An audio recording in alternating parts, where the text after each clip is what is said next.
Muy buenas tardes amigos, bienvenidos a La Voz del 21. Mi nombre es Mayra Calderón y vamos a analizar ahora este proyecto de ley que ha presentado el Ejecutivo para sancionar a altos funcionarios.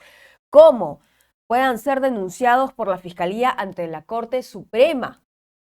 Esta es la noticia y bueno, este proyecto de ley es de una reforma constitucional.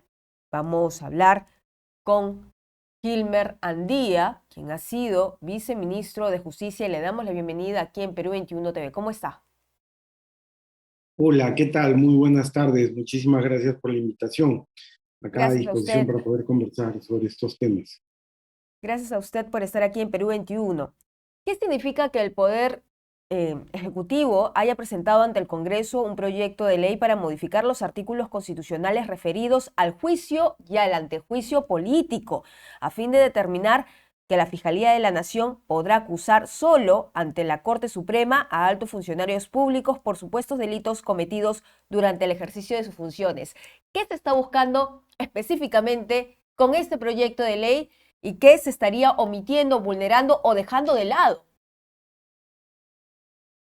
A ver, lo que se busca nuevamente es poner en discusión la posibilidad de poder armar un proceso o una investigación a los altos funcionarios de manera normal, tal cual ya está permitido por la Constitución, ¿no? Es decir, lo que hace en este momento el Poder Ejecutivo es generar eh, controversias sobre cuestiones que ahorita en realidad son claras, es decir, el antejuicio político, la acusación constitucional y demás, digamos, son procesos que son claros. No necesita en este momento tener ningún tipo de reforma. La pregunta es una razón técnica, es una razón netamente política, ¿no? A ver, todo el tiempo hemos venido viendo desde hace muchos años una serie de acusaciones constitucionales, de denuncias constitucionales que han seguido su proceso y que han terminado o con denuncias ante la Fiscalía de la Nación, tal cual lo establece la Constitución y el reglamento del Congreso, o con inhabilitaciones vía decisión del Congreso, ¿no? Tenemos la inhabilitación de Martín Vizcarra, expresidente de la República, es decir, un proyecto de ley de este tipo en este momento que quiere hacer modificaciones, en realidad no tiene un sentido técnico, ¿no? Nuevamente creo yo que el Ejecutivo viene planteando cuestiones que buscan generar controversia, que buscan mandar un mensaje. Un ejemplo de ello, por ejemplo, es este anunciado proyecto sobre la castración química, ¿no? O sea, proyecto altamente criticado por todos los especialistas, los expertos, por sociedad civil, por un número mayoritario de organizaciones dedicadas a la protección de las mujeres, la violencia sexual, etcétera, sabiendo que ese no es la solución al problema, ¿no? Perú es un país altamente violento, con un alto índice de feminicidio y violencia sexual, y claro, la castración química parece una solución muy populista, sin pasar a lo que es verdaderamente importante. Lo mismo creo que está pasando en este momento con este tipo de proyectos de ley. Ahora, usted decía dentro de su speech, de su primera explicación, que no tiene sustento técnico. Entonces, si no tiene sustento técnico y solamente quiere generar polémica, ¿cuál es el mensaje que estarían dando? A ver, si yo propongo una modificación sobre un tema es porque entiendo que está mal o que hay algo que mejorar. Si consideramos que en este momento hay varias acusaciones constitucionales que podrían venir en contra del presidente de la República, ¿no es cierto? Que podría venir en contra de otros funcionarios, ministros o exministros, lo que estoy haciendo es cuestionar el procedimiento actual. Esa podría ser una lectura, ¿no? Es decir, yo no puedo. Hay una mala práctica en nuestro país, y esto lo he visto de primera mano, porque, digamos, he participado en casi todas las modificaciones normativas de los últimos 6 años, ¿no? Todo se hace de manera mediática, ¿no? En el Ejecutivo tuve digamos, la mala suerte, por decirlo de algún modo, de ver cómo se hacían proyectos de ley en 2 días en esta última gestión, ¿no? Durante mi paso como asesor y viceministro. Y eso es definitivamente algo muy, digamos, no quiero ser muy duro con la frase, ¿no? Pero por lo menos es irresponsable, vamos a decirlo, ¿no? No hay una verdadera... A ver, el cambio de la Constitución implica no solamente que es un proceso complejo, porque requiere dos votaciones en 2 legislaturas, digamos, con votos aprobatorios, sino que además todo cambio constitucional requiere un debate adecuado, ¿no? Pero además la elaboración de esa fórmula de modificación también debe estar debatida.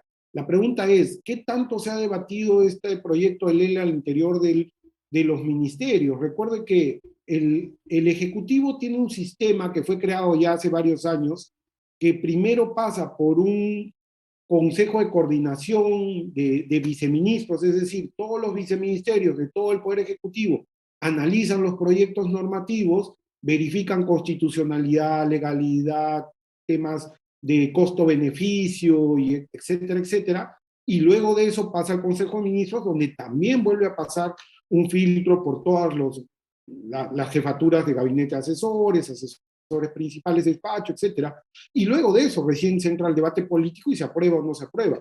Pero desde mi experiencia y lo que se ha visto y lo que estamos viendo, creo yo, el Ejecutivo no está haciendo ese camino, ¿no? Entonces, no creo que podamos hablar de algo técnico en esto.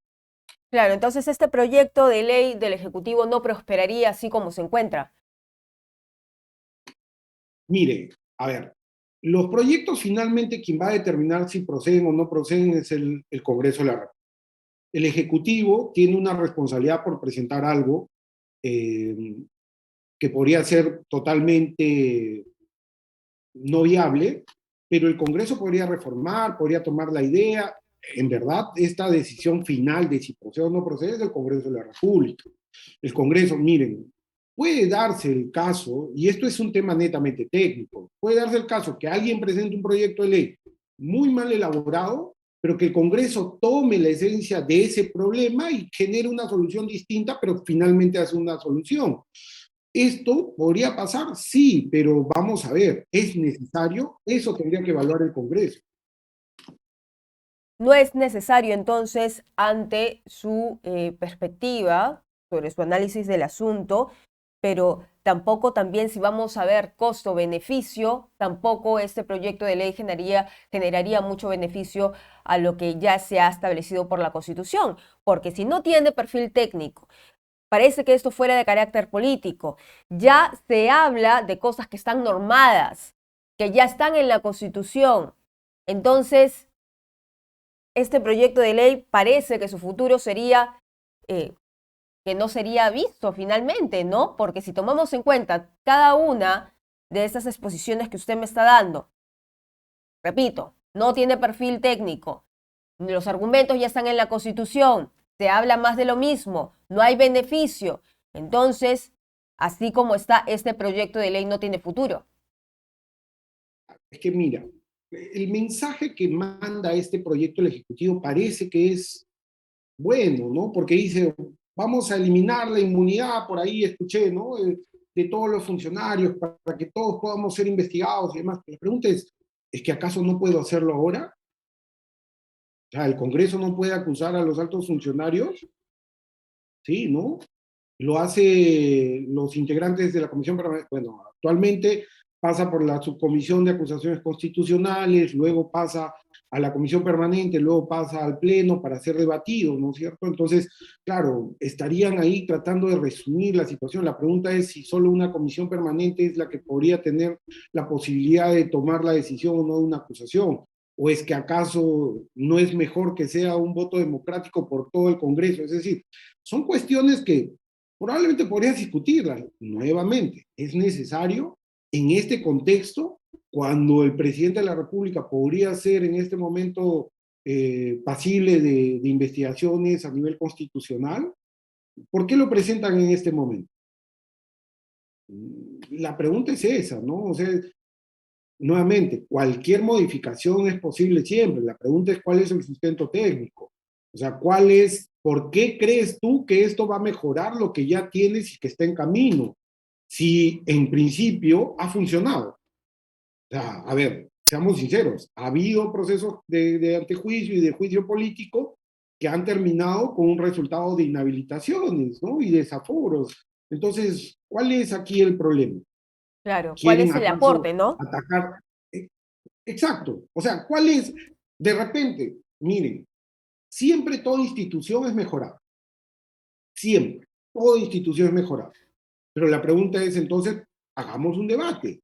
Miren, el, el Ministerio de Justicia tiene un rol demasiado importante en las reformas legales. Hay países donde el Ministerio de Justicia, antes de hacer una reforma de esta magnitud, por ejemplo, genera un espacio de debate académico, profesores de universidades, expertos internacionales, y luego de debates muy extensos, pero muy ricos, termina diciendo, ok, sí, esta propuesta podría ir por este camino. Eso es algo responsable. Pero, ¿qué hace este Ministerio de Justicia en este momento?